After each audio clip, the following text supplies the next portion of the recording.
vous pouvez nous regarder sur notre chaîne YouTube Radio J. Dans quelques instants, Christophe Barbier et son invité Agnès Canaillet, ministre déléguée chargée de la famille et de la petite enfance. Bonjour messieurs, dames. Bonjour Ilana. Bonjour. Bonjour, et sans plus tarder, elle est là, grand sourire.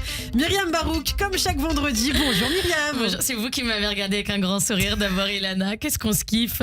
Ça va bien, Ilana? Écoutez, ça va, j'ai hâte de chanter chaque vendredi avec vous. Mais je Oui, sais. le petit générique. Allez, c'est parti tous ensemble. 3, 4. Le billet de Shabbat. Alors, ce matin, je vais vous parler de la maîtresse de Rachel, de Marine Le Pen et de la Nouvelle-Zélande. Et tout ça, évidemment, sans aucune transition. Alors moi, j'ai eu rendez-vous avec la maîtresse de Rachel. Elle a demandé à me voir. Eh ben, vous le croirez ou non, mais c'était pas pour me demander comment j'ai fait, ce que j'ai mangé pendant ma grossesse, puis pendant l'allaitement pour avoir une fille aussi parfaite. Non, alors apparemment, Rachel pleure en classe. Je lui ai dit, mais vous la prenez pas dans les bras? Elle m'a dit évidemment que non. J'ai dit, elle va continuer à pleurer alors. Faut pas avoir peur d'être gentil avec elle. Hein. Elle m'a dit, oui, mais on les prépare à leur vie future. Elle a 6 ans. Elle est loin, sa vie future. En plus, j'espère que quand elle pleurera dans sa vie future, on lui proposera des bras. La gentillesse, c'est pas une question d'âge. Ouais. C'est faux, les gens qui ont grandi avant les années 80, on dirait qu'ils sont choqués qu'on puisse être gentil avec des enfants. On dirait que eux, ils ont pas le droit de la gentillesse, mais seulement à la fumée de cigarettes de leurs parents. Je sais pas. Elle m'a aussi dit, votre fille a besoin d'un orthophoniste, elle prononce mal des mots. Bah oui, elle est petite. De toute façon, moi, je veux pas que Rachel grandisse. Elle dit enveler au lieu de enlever. Et je trouve ça tellement mignon que je la reprends pas. Ma fille a pas besoin d'un orthophoniste, elle a besoin d'une mère qui accepte de la voir grandir. Le problème de ma fille, c'est sa mère. Et sa mère vit dans un déni acceptable, mais qui parle d'elle à la 3e personne. Et le vrai problème de Rachel, c'est qu'il faut que je sois une moins bonne mère pour qu'elle ait envie d'aller à l'école. Rachel pleure tous les matins pour pas y aller. Je lui ai dit, mais t'aimes pas l'école? Elle m'a dit, si, mais tu y es pas. Oh là là, mais oui, mais je suis tellement mieux que l'école. Mais c'est dur pour une petite de 6 ans, toute la journée, rester assise, concentrée. Il y a une dame qui lui parle et c'est même pas sa mère. Comment ça doit être l'angoisse. Genre, elle sort le cahier et l'adulte en face, elle lui dit pas bravo, je t'aime, t'as sorti le bon cahier, t'es la plus belle du monde. Bah, je comprends que t'aies pas envie de sortir le cahier, du coup. Moi, ma mère me disait bravo à la fin de toutes mes phrases. Et ben aujourd'hui, mon métier, c'est de parler sur scène et à la fin, les gens m'applaudissent. Voilà. Eh ben c'est pas grave. Rachel bossera pas à la Défense, mais à l'Olympia, Mchikoubara. Sans transition.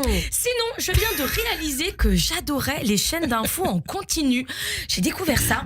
Il y a quelques jours, j'étais dans un hôtel dans les Vosges et dans la salle du petit-déj, il y avait BFM. Donc, forcé d'écouter en boucle les mêmes infos et donc les 5 ans d'inéligibilité requis contre Marine Le Pen. Et ça, c'était bien. Marine Le Pen, 5 ans. Marine Le Pen, 5 ans. Marine Le Pen, 5 ans. À la fin de mon 2e café, elle en était à 120 ans d'inéligibilité. C'était une très, très bonne nouvelle. Mais j'arrive pas à le dire, Christophe Barbier. Rachel, c'est le dire, elle. Meilleure vanne, elle y arrivera avant sa mère, c'est sûr. On serait qu'on parle tellement d'elle et de son procès qu'elle a décidé de détourner l'attention en menaçant le gouvernement Barnier de motion de censure. Ah, Madame Le Pen, on voulait vous demander pour les emplois fictifs. Oui, merci de m'en parler. Je pense que Barnier est un premier ministre fictif. C'est pas ça la question, mais d'accord. En vrai, j'y connais rien en politique. Je sais pas ce qui va se passer si les 2 mâts votent la motion de censure contre le gouvernement Barnier. Les 2 mâts? Oui, les 2 mâts de chaque bord. Marine et Mathilde, à l'extrême bâbord et à l'extrême tribord. Panot a dit Barnier ne passera pas la fin de l'année et Le Pen a dit Omar m'a tué. Bref, j'ai rien compris, elles m'ont saoulée. Il y en a une qui m'a pas saoulée et plutôt amusée. C'est une parlementaire, alors pas française, mais néo-zélandaise.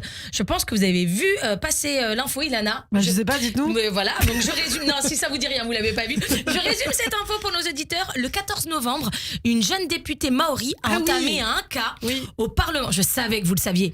A entamé un cas au Parlement néo-zélandais en signe de protestation contre un projet de loi. Alors quand vous faites le haka, vous avez le visage déformé, vous faites peur. Pour nos auditeurs qui ne connaîtraient pas, visuellement, ça ressemble à une maman séfarade à qui vous dites que vous ne viendrez pas manger chez elle pour les fêtes. Ça fait très peur. La vérité, moi j'aimerais bien voir les 2 mâts faire un haka devant Michel Barnier pour l'intimider. Allez, merci de m'avoir écouté.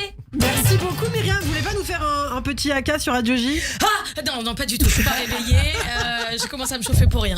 Merci beaucoup Myriam Barouk. On vous retrouve toutes les semaines le vendredi avec grand plaisir et en podcast sur notre site internet radioj.fr.